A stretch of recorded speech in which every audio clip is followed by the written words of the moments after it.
Bismillah wa salatu wa salamu ala Rasulillah wa ala alihi wa sahbihi ajma'in. Assalamu alaikum wa rahmatullahi wa barakatuh. In this brief reminder, I'd like to tell you something about a very beautiful ayah that has to do with our relationship with our parents. A lot of times the conversation about the rights of parents and the rights to the mother of the father are articulated with a concern that our young really need to hear about this. And young people really don't give enough respect to their parents and don't give them enough love and appreciation as they should, as our religion demands. And certainly our religion does. The ayat of the Quran and the hadith of the Prophet ﷺ are incredible, and they are very mighty in how much weight they put on the rights of parents. But at the same time, I personally feel that this conversation is somewhat ignored when it comes to the older generation. In other words, the people that are in their mid-ages, the people that are in their 30s, maybe in their 40s and 50s, and have the good fortune and the blessing of having their parents still alive, all just concern themselves with the rights that they should exert over their own children, but forget about the rights that their own parents have over them. And this needs to be remembered. And it's a very beautiful way in which Allah Azza wa Jal tells us that in this ayah, حَتَّى إِذَا بَلَغَ أَرْبَعِينَ سَنَةً, in the middle of the ayah from Surah Al-Ahqaf, until a person reaches 40 years of age. قَالَ رَبِّ أَوْزِعْنِي أَنْ أَشْكُرَ نِعْمَتَكَ الَّتِي أَنْعَمْتَ عَلَيَّ وَعَلَى وَالِدَيَّ.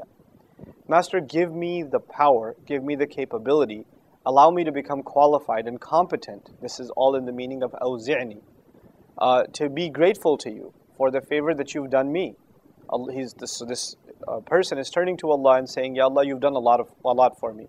You guided me to Islam, you've provided me rizq, you've helped me start my family, I have beautiful children, I have so many blessings in my life because of what you've given to me.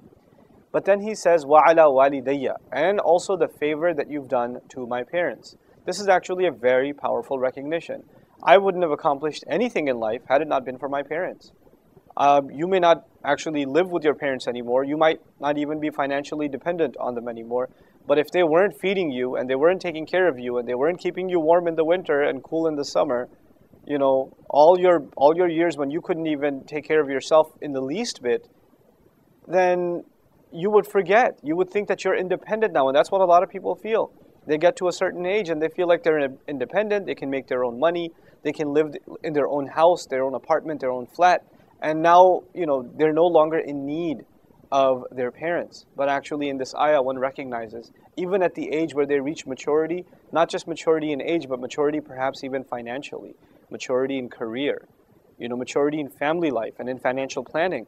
In all of those things, at that point, that's the time to realize, Ya Allah, give me the strength to be grateful to you, not just for what you did for me, but whatever you did for me, I know you did it by doing it for my parents as well. وَعَلَى وَالِدَيَّ وَأَنْ أَعْمَلَ صَالِحًا تَرْضَاهُ, and that I should do good deeds that make you happy. And that's that last part that I want to just quickly emphasize. Even though the dua itself is much longer, and then it transitions over to us making dua for our children. But this part, وَأَنْ أَعْمَلَ صَالِحًا تَرْضَاهُ, profound. Because now we're learning that our good deeds aren't just something that we do for ourselves, but they are our way of showing appreciation to Allah for what Allah did to our parents, or what He did for our parents. One of the best things you can do for your parents is live a good life. Live a decent life. Live a life free of sin. Live a life free of disobedience to Allah. Live a life in which you serve others around you and build good relationships. When a son becomes a good husband, then he is adding to the good deeds of his father, who was also a good husband to his mother. The son looked at his father and how he was to his mother and emulated that in his relationships. By the way, the opposite is true too. So many families around the world, husbands are abusive. And if you look back, you'll find the father was abusive to the mother. And they adopted that in their lifestyle. It just comes full circle. So the sins and the mistakes of our parents can trickle down to ourselves, even though we are personally responsible. But the good they do is emulated in ourselves too.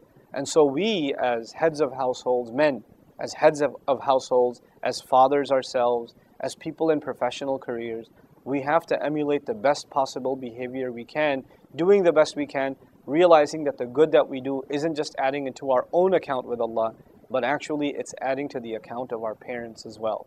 And that's something Allah did not let us forget, because He put that in the Quran so explicitly. أَنْ أَشْكُرْ نِعْمَتَكَ الَّتِي أَنْعَمْتَ عَلَيَّ وَعَلَى وَالِدَيَّ وَأَنْ أَعْمَلَ صَالِحًا تَرْضَاهُ. Subhanallah. And if you can be good to your parents, then Allah will give you a gift. Because you're adding to their good deeds, Allah says, I should add someone to your good deeds. So then you make the next part of the dua, وَأَصْلِحْ لِي فِي ذُرِّيَّتِي. Give me good kids, basically. Fix my account through my children. Ya Allah, I can't do enough good, but hopefully my children will do so much good that it'll add to my account. Beautiful, isn't it? So may Allah Azza wa Jal truly make us a people of dua and a people that live up to this profound wisdom that has been given to us. Barakallahu li wa lakum. Wassalamu alaikum wa rahmatullahi wa barakatuh.